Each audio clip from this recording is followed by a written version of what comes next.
அவன் வராண்டா, ரெடியா இருங்க.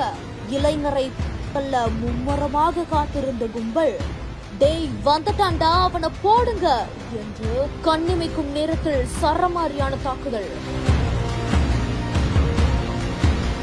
கன்னியாகுமரி மாவட்டம் நாகர்கோவில் அருகே தென்கன்புதூர் பகுதியில மது விருந்தின் பொழுது ஹரிஹரன் அப்படின்றவரோட செல்போன், இதுல விஜய் அப்படின்றவர் மேல எழுந்த குற்றச்சாட்டுல இருதரப்பாக இளைஞர்களுக்குள் முன்விரோதம் இருந்திருக்குது.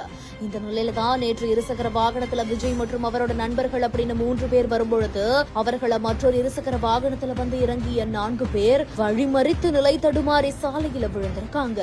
எப்படா வருவான் அப்படின்னு அந்த கும்பல் கையில ஆயுதங்களோட ரொம்ப நேரமா காத்திருந்த நிலையில இளைஞர்கள் இருசக்கர வாகனத்துல வந்ததை கண்ட அந்த கும்பல் அவர்கள் மற்றும் ஆயுதங்கள்னால சரமாரியா தாக்கி அங்கிருந்து தப்பிச்சு ஓடி இருக்காங்க. இந்த நிலையில இது ஒரு சம்பவம் நடந்த இடத்துல இருந்த சிசிடிவி காட்சிகள் இப்போ வைரல் ஆகிட்டு வருது.